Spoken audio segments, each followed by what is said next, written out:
A 7-hour interview in Los Angeles, a private jet on standby, and still, zero ink on the paper. The Cleveland Browns head coaching search has officially devolved into a high-stakes game of chicken that might just leave the franchise stranded in the cold. We are witnessing a total organizational meltdown as top-tier candidates flee for the exits, leaving Jimmy Haslam and Andrew Berry staring at a dwindling list of fallback options that could set this team back a decade. Is this the start of a brilliant new chapter, or is the dog pound being prepared for the ultimate settle?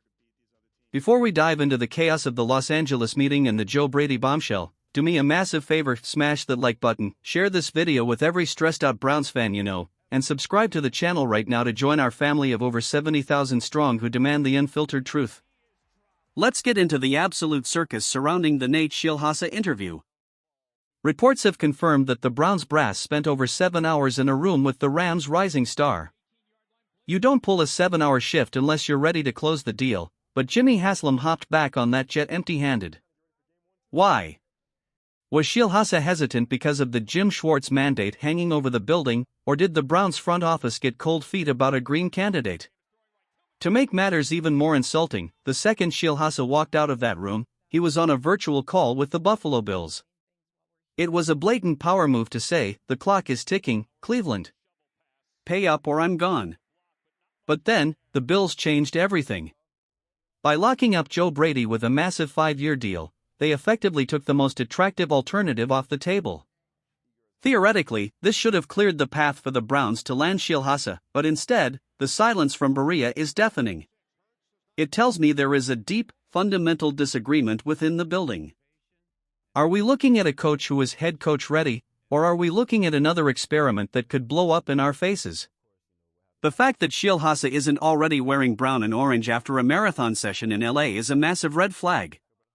Which brings us to our question of the day: if the Browns fail to land a young offensive mind like Schilhaasa or Monken, would you rather see the team settle for an internal promotion of Jim Schwartz, or should they go completely off the board and pursue a wildcard like Deion Sanders?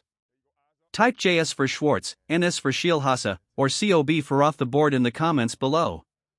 I want to see where the vibe is today because, frankly, the pessimism is reaching an all-time high. The reality is that this search is becoming a public relations nightmare. We've watched Mike McDaniel choose a coordinator job elsewhere over the head coaching role in Cleveland. We saw Grant Udinski flat-out reject a promotion to stay in Jacksonville. When the most coveted minds in the NFL would rather be assistants for other teams than the boss in Cleveland, you have to look at the common denominator: ownership. The report that Jimmy Haslam is hell-bent on forcing Jim Schwartz onto the next coach's staff is a deal-breaker for any self-respecting offensive guru. You can't ask a chef to run a kitchen if the owner is already choosing his sous chef. This brings us back to the man of the hour, Jim Schwartz. Mary Kay Cabot is reporting that Schwartz's momentum is skyrocketing, and he is now the heavy favorite. But let's be honest with each other: if Jim Schwartz was truly the guy, he would have been hired the day after Kevin Stefanski was fired. Promoting the guy who's already in the building after a month of failing to find anyone else isn't a strategy, it's a surrender. It's the Cleveland Browns settling for the person who was already in the house because they couldn't find a date to the dance. If he's hired tomorrow, the PR team will try to spin it as the plan all along, but we know the truth. This was a search for a miracle that turned into a search for whoever was left standing. And what about Todd Monken? He's the quiet survivor of this process. He knows the building, he knows the city, and his Baltimore offense was a juggernaut just a year ago. Insiders say the team has tracked him since day one. If the Browns want to save face and still get an offensive-minded leader, Monken is the only logical choice left. He's the bridge between the young guru dream and the safe veteran reality. But even Monken is reportedly a target for the Giants, and the longer Jimmy Haslam waits, the more likely he is to lose him too. We are even hearing reports of the team using personality tests and essays to vet these candidates. Are we hiring a football coach or a middle manager for a software firm? Other teams like the Falcons and Titans moved with conviction and got their targets. The Browns, Raiders, and Cardinals are the only ones left in the wilderness, and the talent pool is evaporating. At this rate, we aren't picking the best coach, we're picking the one who is willing to put up with the most organizational interference. Even the national media is starting to mock this process, bringing Deion Sanders back into the conversation. While Coach Prime would certainly sell tickets and make us the center of the sports world, it would be the ultimate admission that the football process has failed. It would be a move for highlights, not for trophies. We don't need a reality show, we need a playoff win. We need a leader who can manage a locker room that is clearly waiting for a signal that the adults are in charge. Adam Schefter has pointed to Wednesday, that's tomorrow, as the likely D-Day. Whether it's the Green Nate Shilhasa, the veteran Todd Monken, or the placeholder in Jim Schwartz, the time for thinking about it is over.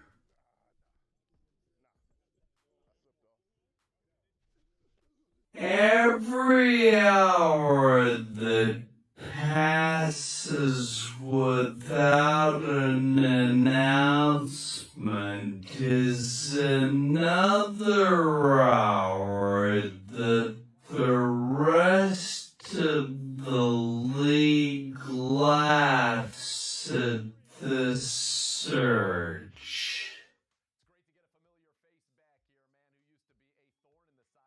The fans are losing hope. The milestone of 70,000 subscribers we just hit is a reminder of how much this team matters to us, and we deserve a hire that actually feels like a win. That is all for today's deep dive into the coaching chaos.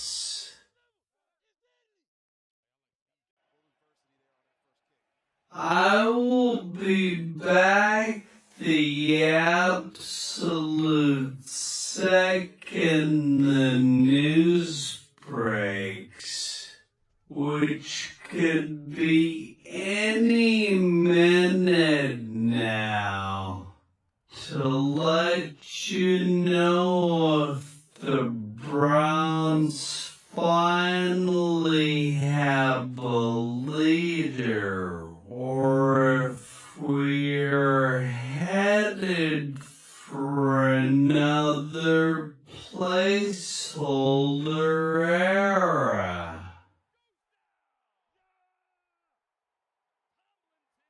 Until next time, stay loyal, keep your head up, and as always, go Browns.